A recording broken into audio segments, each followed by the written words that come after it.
Bismillahirrahmanirrahim. Assalamualaikum warahmatullahi wabarakatuh. Pada kesempatan pagi ini, saya akan menyampaikan tata cara pelaporan SPT tahunan orang pribadi menggunakan aplikasi IPOM 1770S.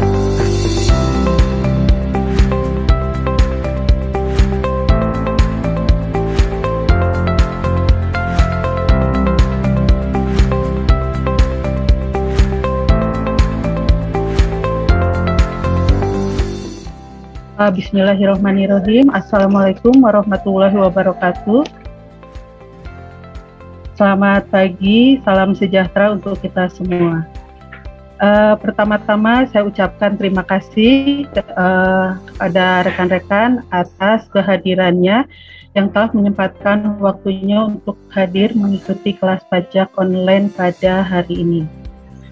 Sebelumnya, perkenalkan, nama saya Listiana Rumondawardani dan saya didampingi oleh Mas Heri Prapto sebagai penyuluh pajak dari KPP Pratama Bandung Cibenyi. Pada kesempatan pagi ini, saya akan menyampaikan tata cara pelaporan SPT tahunan orang pribadi menggunakan aplikasi IPOM 1770S. Baik, izin saya share screen dulu.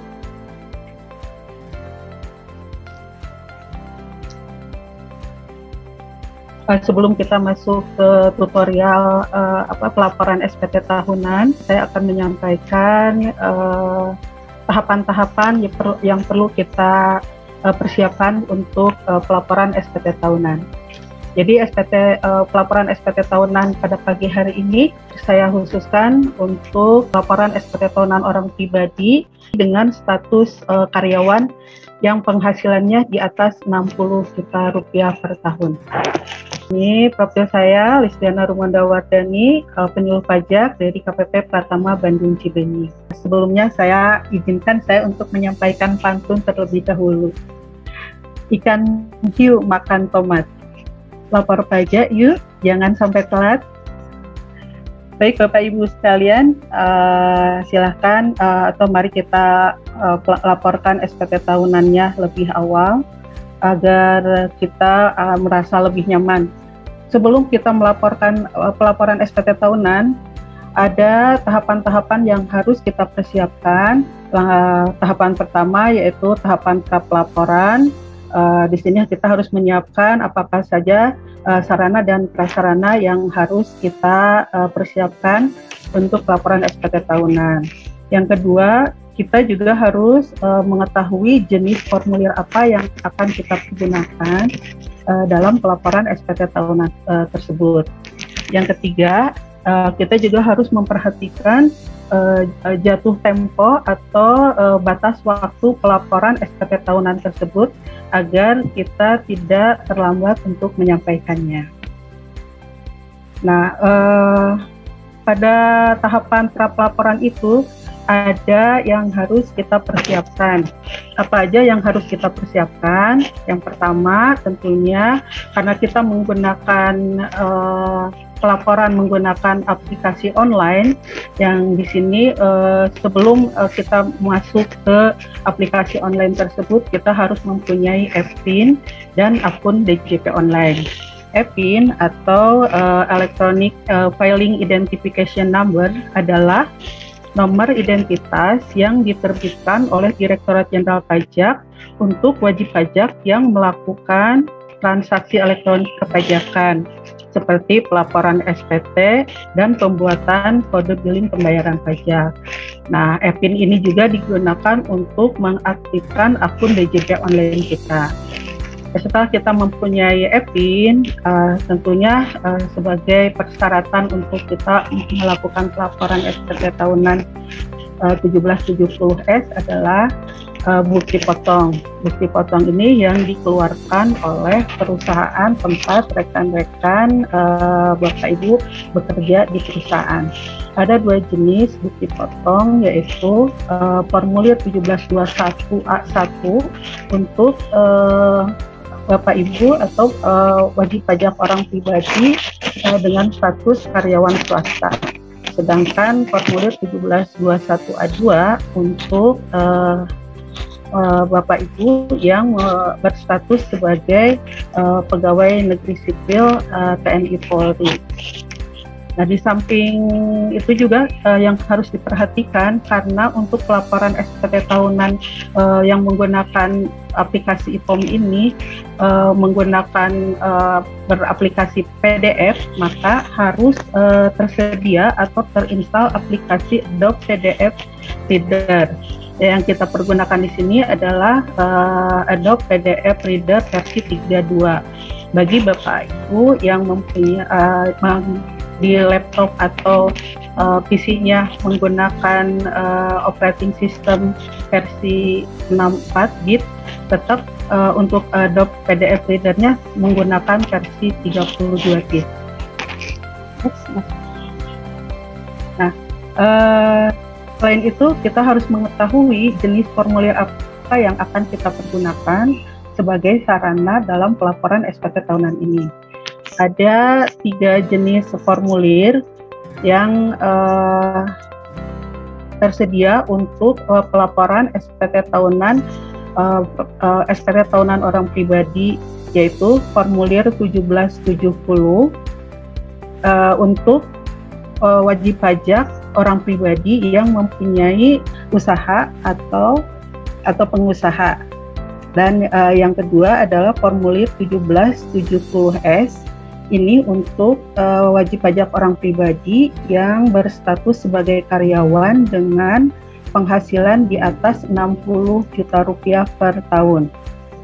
Dan yang ketiga yaitu formulir 1770SS. Ini diperuntukkan bagi wajib pajak orang pribadi yang berstatus sebagai karyawan dengan penghasilan di bawah 60 juta rupiah. Jadi di sini ada perbedaannya antara 1770S dan 1770SS itu terletak pada besaran gaji yang dia terima per tahun. Bapak Ibu sekalian, sekarang adalah jenis formulir 1770S. Nah, ini tampilan halaman induk dari formulir 1770S. Ini terdiri dari 3 halaman. Yang di dalamnya terdapat 2 lampiran. Yang terakhir adalah formulir 1770SS. Di sini lebih simpel daripada 2 formulir yang lain karena dia hanya terdapat 1 formulir induk saja. Nah, selain itu, yang harus kita persiapkan dan harus kita ketahui adalah jatuh tempo pelaporan SPT tahunannya. Jadi, batas waktu pelaporan SPT tahunannya itu adalah 3 bulan sejak berakhirnya tahun pajak, yaitu pada tanggal 31 Maret tahun berikutnya. Jadi, untuk tahun 2021, pelaporan SPT tahunan paling lambat disampaikan yaitu pada tanggal 31 Maret tahun 2022. Jadi Bapak Ibu harus memperhatikan ini supaya Bapak Ibu tidak terlambat untuk menyampaikan SPT tahunannya. Demikian tahapan-tahapan yang harus dipersiapkan oleh Bapak Ibu sekalian untuk melaporkan SPT tahunannya. Jadi jangan lupa Bapak Ibu sekalian untuk pelaporan SPT tahunannya, persyaratannya yaitu Bapak Ibu sekalian harus memiliki e-PIN terlebih dahulu. Jadi bagi Bapak Ibu yang belum mempunyai e-PIN, silakan untuk mengajukan permohonan aktivasi e-PIN ke KPP terdekat.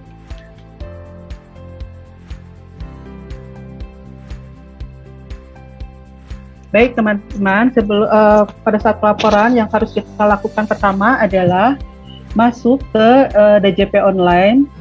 Jadi djponline.pajak.go.id. Silakan. Tinggal masukkan nomor NPWP Bapak Ibu sekalian. Ini saya akan bikin simulasi aja ya Bapak Ibu. Nah, masukkan NPWP dan masukkan password yang sudah Bapak Ibu buat sebelumnya. Setelah itu masukkan kode CAPTCHA dan login. Nah, nanti kita akan diarahkan ke bagian tampilan dashboard seperti ini, Bapak Ibu. Di sini di tampilan dashboard ini akan menampilkan informasi profil wajib pajak. Ini ada lagi pembayaran, yaitu untuk membuat kode ID billing, pelaporan, dan satu lagi layanan. Ini layanan, yaitu layanan wajib pajak, misalkan untuk membuat KSWP, di PHTB, dan lain-lain. Nah, sekarang kita masuk ke menu lapor. Nah, di menu lapor ini akan ditampilkan ada dua aplikasi, yaitu aplikasi e-form dan aplikasi e-filing. Aplikasi e-filing ini digunakan untuk pelaporan SPT tahunan karyawan atau 1770, khususnya untuk pelaporan yang menggunakan format 1770 SS. 1770 S pun masih bisa dipergunakan di menu e-filing ini. Dan yang kedua adalah untuk yang aplikasi e-form. Aplikasi e-form ini dapat digunakan untuk wajib pajak orang pribadi dengan formulir 1770 S atau untuk karyawan yang berpenghasilan di atas 60 juta rupiah, dan aplikasi 1770 untuk wajib pajak yang mempunyai usaha atau pekerja bebas. Dan satu lagi adalah untuk pelaporan SPT tahunan pelaporan tahunan PPh Badan. Baik, kita klik e-form. Nah, ini kita sudah tampil bahwa ini adalah ringkasan SPT tahunan yang telah disampaikan oleh wajib pajak, mulai dari dia melaporkan SPT sampai terakhir. Di sini kebetulan yang tahun 2021 sudah dilaporkan, tapi kita nanti jadikan sebagai simulasi aja. Tuh, lanjut ke buat SPT. Nah, nanti di sini ada daftar pertanyaan yang harus Bapak Ibu jawab sesuai dengan kondisi masing-masing. Apakah menjalankan usaha atau pekerjaan bebas? Karena kita adalah pegawai, jadi kita pilih tidak. Nah, apakah Anda seorang suami atau istri yang menjalankan kewajiban perpajakan secara terpisah atau memilih terpisah? Silakan disesuaikan dengan kondisi Bapak Ibu sekalian. Untuk kali ini kita pilih tidak aja. Nah, pertanyaan ketiga, apakah penghasilan bruto yang Anda peroleh selama setahun kurang dari 60 juta? Ini karena kita akan melakukan simulasi untuk e-form yang penghasilannya di atas 60 juta, maka kita klik tidak.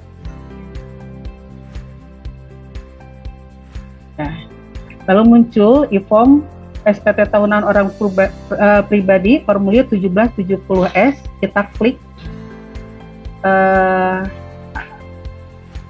Sebelumnya Bapak Ibu sekalian, apabila dalam laptop atau PC Bapak Ibu belum terunduh DocRider, seperti yang tadi saya bicarakan di awal, bahwa persyaratan untuk pelaporan SPT tahunan yang menggunakan aplikasi e-form itu adalah harus ada aplikasi Doc PDF Reader.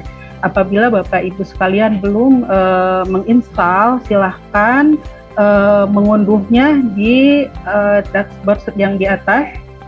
Itu ada unduh Doc PDF Reader, silahkan diklik dan nanti ikutin petunjuk selanjutnya. Ini tinggal Bapak Ibu tinggal klik dan ikuti petunjuk selanjutnya. Dan apabila sudah terinstall, maka kita masuk ke buat SPT tahunan. Silakan diklik sesuai dengan kondisi Bapak Ibu sekalian. Nah, nanti setelah ini kita akan diarahkan ke data formulir 1770. Kita mengisikan tahun pajaknya, yaitu yang tahun ini adalah untuk tahun pajak 2021. Nah, silahkan diklik statusnya normal. Ini maksudnya adalah status normal di sini bahwa Bapak Ibu baru pertama kali menyampaikan SPT tahunan di tahun 2021.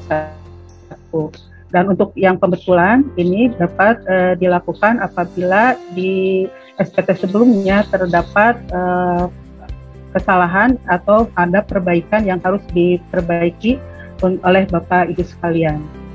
Baik. Seterusnya kita memilih media pengiriman token. Bapak Ibu dapat memilih melalui email atau melalui nomor handphone. Silakan Bapak Ibu klik sesuai yang Bapak Ibu inginkan. Setelah itu baru lanjutkan dengan kirim permintaan.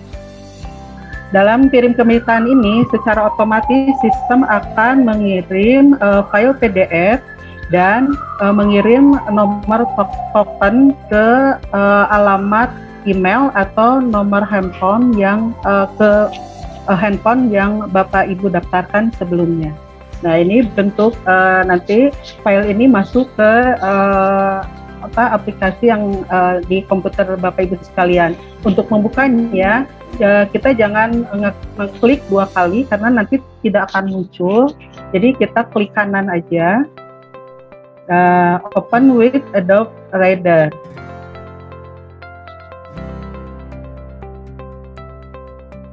Jadi perlu diingat ya, Bapak Ibu sekalian, filenya dibuka dengan cara klik kanan dan Open with Adobe Reader.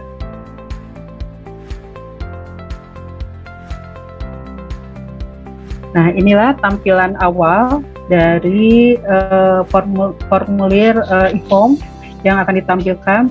Tampilan awalnya adalah langsung masuk ke lampiran 2. Lampiran 2 di sini terdiri dari 4 bagian. Untuk bagian A adalah kita mengisikan penghasilan yang tidak dikenakan PPh final dan atau yang bersifat final. Nah, ini data-data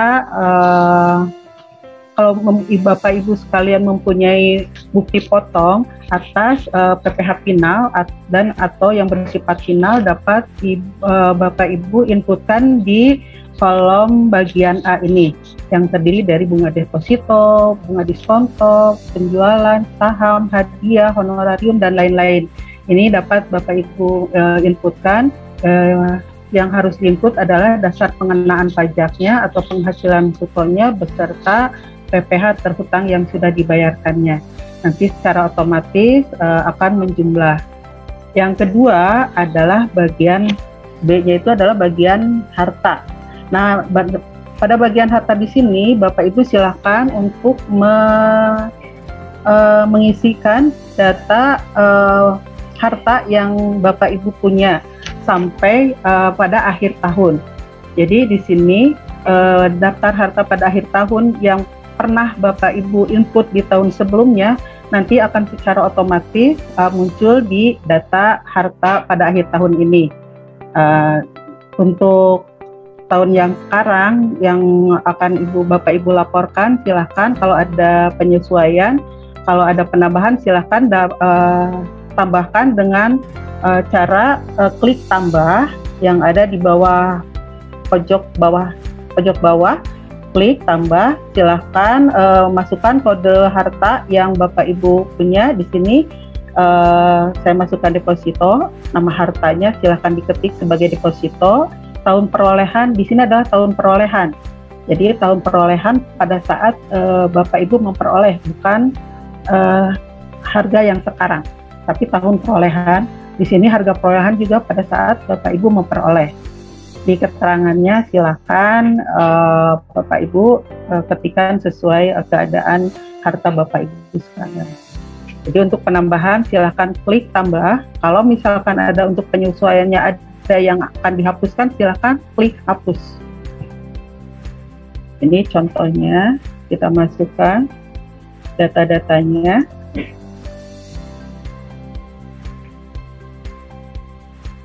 Nah, misalkan Bapak Ibu sekalian dari data yang sudah tertera ini ternyata tabungan di tahun ini, misalkan yang tabungan muncul di tahun lalu dan sekarang tabungan itu tidak ada, Bapak Ibu mau hapuskan, silakan. Caranya yaitu klik tab yang di tampilan di tabungan ini dan klik hapus. Ya, secara otomatis sistem akan menghapus data harta yang pada akhir tahun ini, dan kalau misalkan Bapak Ibu sekalian mau menambah, silakan klik tambah. Demikian seterusnya disesuaikan dengan kondisi dan keadaan harta yang Bapak Ibu peroleh di tahun ini. Yang bagian C yaitu kewajiban atau utang pada akhir tahun. Di sini berisikan data-data hutang atau kewajiban Bapak Ibu yang Bapak Ibu punya. Di sini tinggal klik kodenya. Misalkan ini kita anggap ada kartu kredit, nama pemberi pinjamannya dari bank mana, silahkan Bapak Ibu ketikkan. Alamatnya sesuaikan. Nah, kapan tahun pinjamannya, dan diisi adalah jumlah pinjaman yang datanya pada akhir tahun. Jadi kalau Bapak Ibu mempunyai kartu kredit di tahun 2020 sejak ada pinjaman dari kartu kredit tahun 2020 yang diisikan jumlah pinjamannya adalah sisa jumlah pinjaman pada akhir tahun 2021. Begitu seterusnya. Kalau ada penambahan silahkan klik tambah, kalau ada pengurangan silahkan klik hapus. Data yang ketiga adalah daftar susunan anggota keluarga. Nah, di sini Bapak Ibu, daftar susunan anggota keluarga silahkan diketikkan sesuai dengan anggota keluarga yang terdaftar pada bukti potong Bapak Ibu sekalian. Misalkan Bapak Ibu sekalian sudah menikah dan mempunyai dua anak, tapi di data SPT, di data bukti potong yang dicantumkan oleh perusahaan itu misalkan baru nikah aja tanpa tanggungan. Nah, itu harus kita sesuaikan dengan data yang ada di bukti potong. Jadi bagi Bapak Ibu misalkan karyawati, biasanya perusahaan atau tempat instansi tempat Bapak Ibu bekerja, kalau untuk karyawati biasanya mencantumkan tidak kawin, padahal dalam kondisi sebenarnya Bapak Ibu sudah nikah dan sudah memiliki tanggungan. Jadi daftar susunan keluarga ini disesuaikan dengan data yang ada di bukti potong. Ya, next. Nah, setelah selesai diisi bagian A sampai dengan bagian D, maka kita klik di pojok kanan atas ada menu selanjutnya, tinggal Bapak Ibu tinggal klik aja.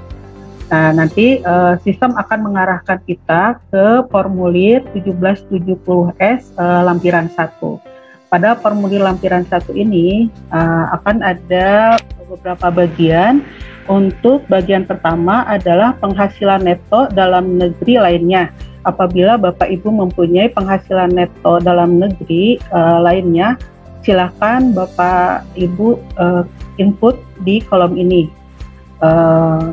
Misalnya untuk neto dalam negeri lainnya itu adalah jenis penghasilannya berupa bunga, royalti, sewa, penghargaan dan hadiah, keuntungan dan penjualan harta, penjualan lainnya. Apabila Bapak Ibu mempunyai penghasilan dalam negeri lainnya, silahkan diklik di sini. Kita masukkan misalkan penghargaan dan undian ada 10 juta. Baik, untuk bagian D adalah penghasilan yang tidak termasuk objek pajak. Nah, apabila Bapak Ibu mempunyai penghasilan yang bukan objek pajak, diantaranya adalah bantuan, sumbangan, hibah, waris, bagian laba anggota perseroan komanditer, klaim asuransi, beasiswa, dan lain-lain, silakan Bapak Ibu input di sini. Kalau tidak, boleh dilanjut ke bagian C. Bagian C adalah daftar pemotongan atau pemungutan PPh oleh pihak lain dan PPh yang ditanggung pemerintah. Nah, ini data ini adalah data yang yang dimasukkan adalah data dari bukti potong yang Bapak Ibu peroleh dari perusahaan. Silakan untuk menginput sesuai dengan data yang tertera di bukti potong. Masukkan nama pemotong pajak, misalkan di sini KPP Pratama Cibenying. Nah, inputkan nomor NPWP pemungut atau pemotong pajaknya. Masukkan nomor bukti pemungutannya, ya, tanggal pemotongan pemungutannya yang tertera di pojok kanan bawah formulir bukti potong yang Bapak Ibu terima. Nah, di sini masukkan PPh pasal 21-nya yang dipotong atau dipungut oleh perusahaan. Oke, apabila Bapak Ibu memiliki lebih dari satu, silahkan Bapak Ibu melanjutkan sesuai dengan bukti potong yang Bapak Ibu terima dengan cara klik tambah dan Bapak Ibu tinggal inputkan sesuai dengan banyaknya bukti potong yang Bapak Ibu terima. Kita masukkan satu aja. Nah, apabila dari 3 bagian ini sudah terisi secara benar, maka kita kembali lagi ke pojok kanan atas, klik menu selanjutnya. Nah, di menu selanjutnya ini adalah lampiran lembar ketiga ini adalah lampiran induk, SPT induk dari formulir 1770S. Nah, di sini biasanya akan muncul tanda-tanda merah di sini. Nah, jadi sebelum kita selesai atau submit di tanda-tanda merah ini, kita harus isi dulu, karena kalau tidak kita isi, SPT tidak akan bisa kita submit. Oke. Kita sesuaikan ya Bapak Ibu, ini adalah penghasilan sehubungan dengan pekerjaan, ada sekian nanti. Nah, ini pengurangnya juga berapa, netonya berapa, dikurangi, zakat, dan lain-lain. Nanti PTKP-nya disesuaikan dengan PTKP yang tertera pada bukti potong. Jadi bukan berdasarkan kondisi sebenarnya. Kalau misalkan bukti potong dengan kondisi Bapak Ibu berbeda, maka yang menjadi acuan adalah penghasilan tidak kena pajak yang tertera pada bukti potong. Oke, di sini kita masukkan kawin dengan tanpa tanggungan. Oke, hasilnya adalah seperti ini Bapak Ibu sekalian. Jadi sistem akan menghitung secara otomatis apa yang telah Bapak Ibu input sebelumnya. Di sini ternyata masih ada kurang bayar, masih ada selisih kurang bayar yang harus Bapak Ibu laporkan. Nah, ini untuk kurang bayar ini terlebih dahulu Bapak Ibu harus membayarkan dulu kekurangan bayarnya melalui dengan membuat ID billing. Untuk ID billingnya sendiri bisa dibuat di DJP online dengan menu tadi yang tadi saya sebutkan adalah ada menu bayar. Silakan nanti Bapak Ibu untuk membayarkan dulu kekurangan bayarnya, karena kalau belum dibayar maka tidak akan bisa untuk dilakukan pelaporan. Oke, nah ini nanti kalau Bapak Ibu sudah bayar maka kita inputkan tanggal pelunasannya. Katakanlah pelunasannya kita lakukan pada hari ini. Jadi tombol merah di sini nanti akan menghilang kalau kita sudah inputkan tanggal pelunasannya. Kalau kita sudah lunasi. Yang terakhir di bawah adalah untuk pengisian tanggal pelaporannya. Karena nanti kalau kita tidak mengisikan tanggal pelaporan, maka tidak akan kita bisa submit. Baik. setelah itu kalau misalnya udah selesai, maka kita akan kembali ke menu selanjutnya, yaitu ini ada data setoran yang tadi Bapak Ibu sudah setorkan, kita input di bagian ini. Nah, ini adalah bagian untuk pelaporan setoran pajaknya. Silahkan Bapak Ibu inputkan nomor kode MAP-nya, kode jenis setorannya. Itu kalau untuk orang pribadi itu 411255, kode jenis setorannya 200 yaitu tahunan. Silahkan isikan tanggal SSP-nya, jumlahnya, dan terakhir adalah nomor NPPN-nya. Ini wajib diisi. Nah, kalau belum diisi, berarti kan seolah-olah belum dibayar, maka ini tidak akan bisa kita submit. Kalau sudah selesai, silakan masukkan kode verifikasi yang dapat dilihat dari email Bapak Ibu sekalian yang sudah didaftarkan sebelumnya. Jadi setelah seperti yang di awal saya paparkan, bahwa pada saat kita klik bentuk PDF-nya itu nanti akan masuk kode verifikasinya ke alamat email Bapak Ibu sekalian. Kita inputkan kode verifikasinya, selanjutnya submit. Nah, dengan itu nanti apabila berhasil, nanti Bapak Ibu sekalian akan mendapatkan bukti pelaporan secara elektronik yang akan masuk ke alamat email Bapak Ibu sekalian. Demikian simulasi pelaporan SPT tahunan dengan menggunakan formulir e-form untuk wajib pajak orang pribadi yang berstatus sebagai karyawan dengan penghasilan di atas 60 juta rupiah.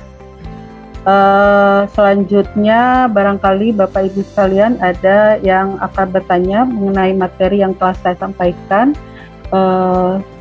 tentang tahapan-tahapan persiapan pelaporan SPT tahunan dan penyampaian simulasi pelaporan SPT tahunan yang telah saya sampaikan. Ada yang mau ditanyakan? Iya Bu, selamat pagi Bu. Ya, selamat pagi dengan Mbak Aprilia. Ada yang bisa, ya? Gimana ya, Bu? Terima kasih Bu atas penyuluhannya. Saya mau bertanya perihal pelaporan SPT tahunan, tapi untuk orang pribadi yang PTKP-nya di bawah 60 juta. Oh, yang di bawah 60 juta ya? Iya. Dan dia itu karyawan-karyawannya ini tidak punya bukti potongnya gitu Bu, karena perusahaan mereka bekerja ini baru berdiri. Itu gimana cara penghitungannya Bu ya? Untuk pelaporannya berarti penghasilnya semuanya di bawah PTKP ya? Iya betul Bu.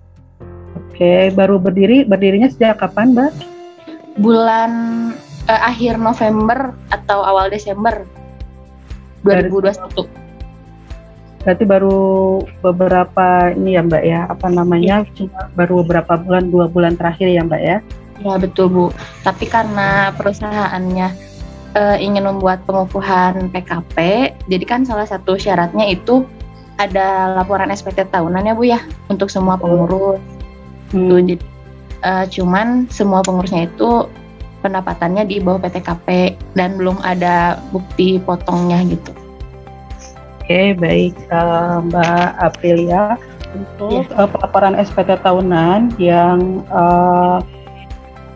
wajib pajaknya baru berdiri, misalnya baru mempunyai penghasilan tidak 12 bulan ya, tidak 1 tahun, berarti karena ini untuk pelaporannya menggunakan formulir 1770 SS dapat menjumlahkan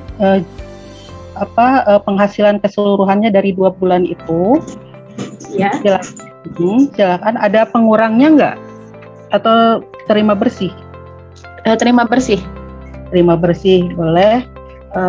Jadi paling mengisikan neto penghasilan netonya yang selama 2 bulan tuh, dan dikurangi PTKP-nya aja. Jadi silakan Bapak Ibu untuk menginput data jumlah penghasilan netonya dan dikurangi nanti PTKP. PTKP-nya sesuai dengan keadaan Bapak Ibu sekalian. Nanti untuk laporannya itu lebih simpel karena menggunakannya tidak menggunakan yang e-form ya, Mbak Apri. Oh iya. Tapi menggunakan e-filing. Nah, di sini ini form 1770 SS-nya ya Mbak April. Nah, masuk Mbak April? Ya, suara saya ada ya? Bu? Ya, oke. Oke, kita jelaskan aja ya Mbak April ya. Nanti Mbak April tinggal masukkan, tinggal inputkan yang 24 juta itu di penghasilan neto, yang penghasilan bruto dalam negeri. Di sini ada penghasilan bruto dalam negeri. Kalau pengurangan dimasukkan ini sebesar 24 juta rupiah. Nah, nanti pengurangannya tidak ada, kosongkan aja. Nanti tinggal klik PTKP sesuai dengan kondisi pegawai dimaksud. Misalnya katakanlah tidak kawin, maka kita klik di sini, maka nanti akan muncul sebesar 54 juta rupiah. Dan nanti hasilnya ke sini adalah nihil. Paling itu lebih simpel yang bisa dilakukan oleh Mbak Apri dan teman-teman sekalian semuanya. Oh iya. Dan nanti masukkan di penghasilan bruto di sini. Nah, nanti kalau ada pengurang silahkan masukkan pengurangnya berapa dan nanti dikurangi PTKP. Nah, kalau memang penghasilannya di bawah PTKP, maka nanti akan muncul di sininya nihil.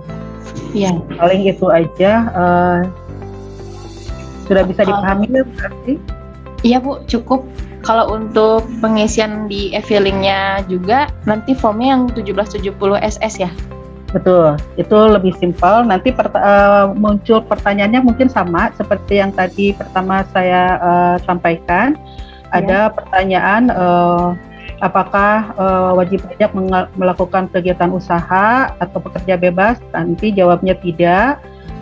Yang pertanyaan kedua misalkan adalah seorang istri atau suami dengan menyatakan memilih terpisah dan lain-lain, nanti jawabnya tidak juga. Yang pertanyaan ketiga, apakah penghasilannya di bawah 60 juta, nanti pilih ya. Nanti akan diarahkan untuk mengklik formulir 1770 SS. Selain itu, nah nanti setelah di bagian pertama ini pajak penghasilan, yang kedua adalah pajak yang dikenakan PPh final. Kalau misalkan ada silahkan diinputkan, kalau tidak ada silahkan dikosongkan.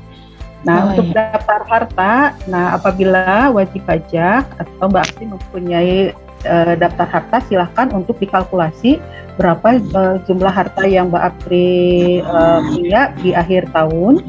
Nanti dikalkulasi datanya besarannya berdasarkan data perolehan. Jadi pada saat diperoleh, bukan disesuaikan dengan harga yang sekarang, tapi datanya adalah data pada saat harta itu diperoleh. Oh iya, oke. Tinggal diinputkan, dikalkulasi berapa jumlahnya, dan nanti juga untuk kewajiban atau hutang pada akhir tahun juga sama. Kalau misalkan ada, silakan diisikan. Datanya adalah data yang tersisa di akhir tahun 2021. Oke, Bu. Ya, untuk pelaporan tahun-tahun sebelumnya juga sama Bu ya. Jadi dia ada di tahun 2020 juga dia sama belum lapor Bu. Oh gitu, boleh disesuaikan aja. Itu apa ada denda Bu atau gimana ya kalau misalnya dia tidak lapor SPT tahunan selama 1 atau 2 tahun? Betul. Ya, secara SOP-nya memang nanti akan diterbitkan tagihan atas sanksi administrasi atas keterlambatan pelaporan SPT tahunan. Besarnya adalah Rp100.000 untuk setiap tahunnya. Oh iya, baik Bu. Iya, ada lagi yang bisa Saya bantu. Udah cukup Bu, tapi saya mau ada tanya satu lagi, kalau untuk penyuluhan SPT badan itu apa ada kontak yang lain atau bisa ngomong ke mana ya? Boleh, nanti kita ini aja Mbak, nanti silakan untuk menghubungi WA Helpdesk apabila nanti minta bantuan. Kalau misalkan ada beberapa wajib pajak yang ingin menyampaikan permohonan untuk tutorial atau tata cara pelaporan SPT badan, silakan, atau mungkin nanti boleh minta di WA Helpdesk untuk dihubungi nanti pada saat kita akan melakukan sosialisasi untuk pelaporan SPT tahunan badan. Nanti Bapak Ibu nanti kita hubungi. Oh gitu ya. Baik. Sudah ya. Punya WA Helpdesk-nya Mbak ya? Udah ada Bu.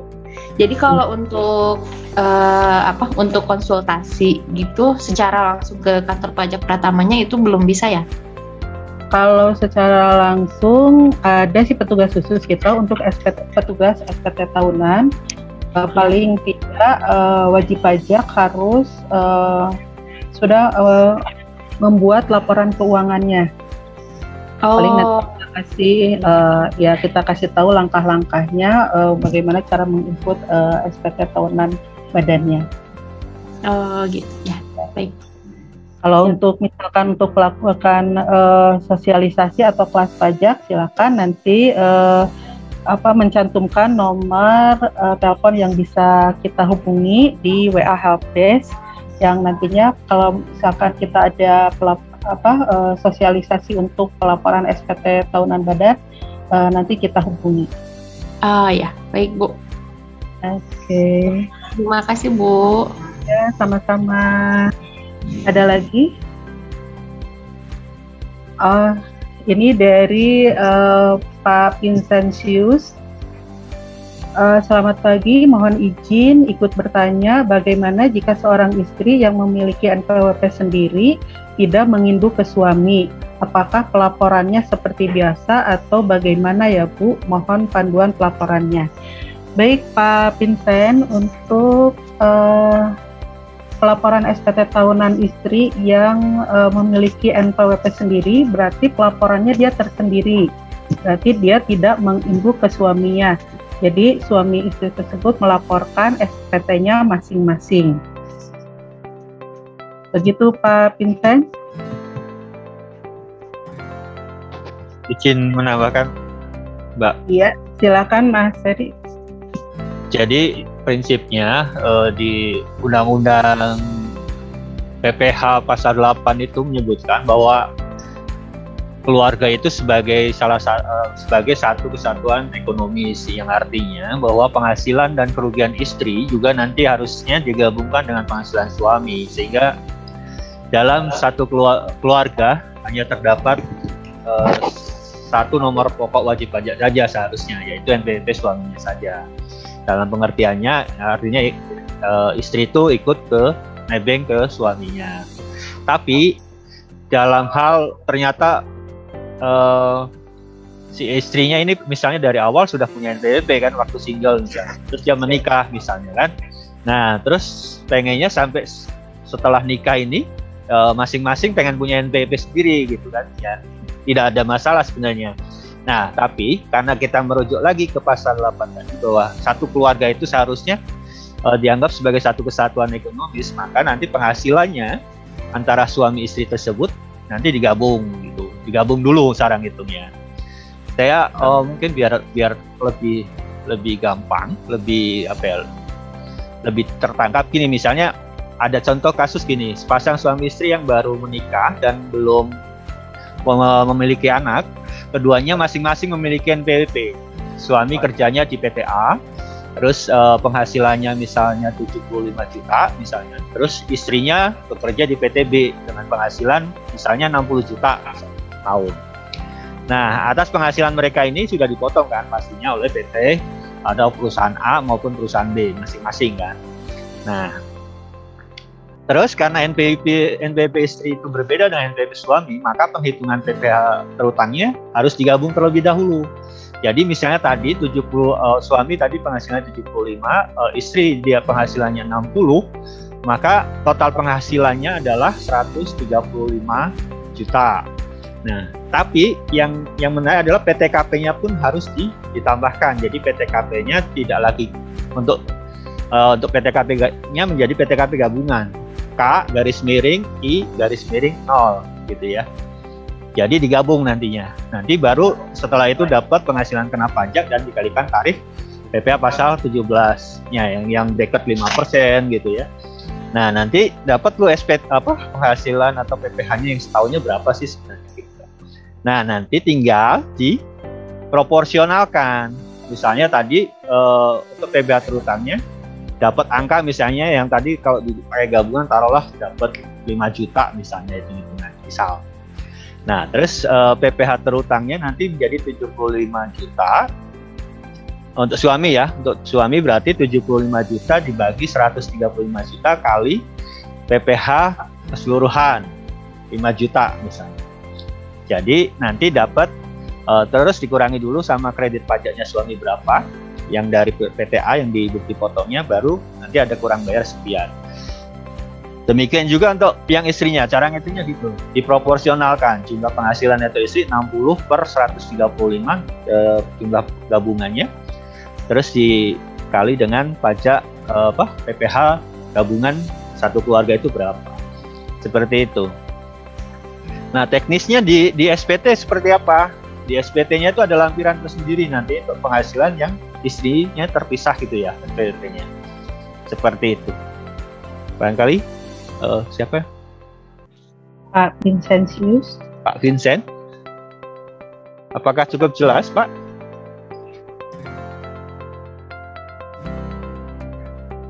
Baik. Baik, terima kasih, Pak. Mangga Bu Atin dilanjutkan. Baik, ada lagi yang mau bertanya? Silakan Bapak Ibu sekalian. Bu, maaf, saya mau menyambung pertanyaan yang tadi dari Pak Vincent ya. Ya. Yang perihal NPWP suami dan istri itu satu NPWP. Kalau untuk persyaratan pengukuhan PKP, apakah itu tidak masalah? Nomor NPWP suami dan istri itu dilampirkan gitu, Bu? Atau harus pisah nomor NPWP? Maksudnya masing-masing mempunyai NPWP atau NPWP-nya digabung? Digabung, Bu. Jadi suami istri ini udah digabung nomor NPWP-nya. Cuma jadi satu ya? Ya, cuma si suaminya ini kan adalah salah satu pengurus PT dan harus melampirkan NPWP-nya untuk pengukuhan PKP. Apa itu melampirkan yang NPWP gabungan atau dia harus punya NPWP sendiri? Itu bisa melampirkan NPWP gabungan karena dia jadi suami istri ini dua-duanya sebagai pengurus. Suaminya aja, Bu. Oh, suaminya aja. Ya. Ya udah, berarti yang dilampirkan adalah NPWP suaminya saja. Oh, gitu. Ya, yang jadi pengurus kan suaminya aja ya? Ya. Jadi ya, si betul. Suaminya ini harus buat nomor NPWP yang lain gitu, Bu ya? Atas nama sendiri. Maksudnya? Jadi kan maksudnya jadi di NPWP gabungan itu si pengurus ini kan ada nama si istri dan nama suaminya. Dengan nomor NPWP gitu. Nomor NPWP, betul. Ya, apakah yang dilampirkan itu NPWP itu dengan yang tercantum adalah nama istri dan suaminya, atau suaminya harus membuat NPWP yang baru gitu? Oh, nggak usah. Jadi yang dicantumkan adalah NPWP yang gabungan aja, nggak masalah. Nanti kan SPT tahunannya juga yang dilaporkan adalah SPT tahunan yang atas nama suaminya. Oh. Oke, jadi istrinya juga sudah ikut dilaporkan di SPT tahunan tersebut. Oh, gitu. Oke. Baik, Bu. Makasih ya, Bu. Ya, terima kasih, sama-sama. Ada lagi? Cukup, Bu. Oke, baik. Kalau memang sudah cukup, barangkali kita tutup aja. Kita tutup aja ya materi kelas pajak secara online pada pagi hari ini. Saya ucapkan terima kasih atas kehadiran Bapak Ibu sekalian yang sudah menyempatkan waktunya untuk mengikuti acara kelas pajak online ini. Saya berharap Bapak Ibu sekalian dapat menyampaikan melaporkan SPT tahunannya lebih awal. Terima kasih atas kehadirannya. Selamat siang, salam sejahtera, salam sehat selalu. Wassalamualaikum warahmatullahi wabarakatuh.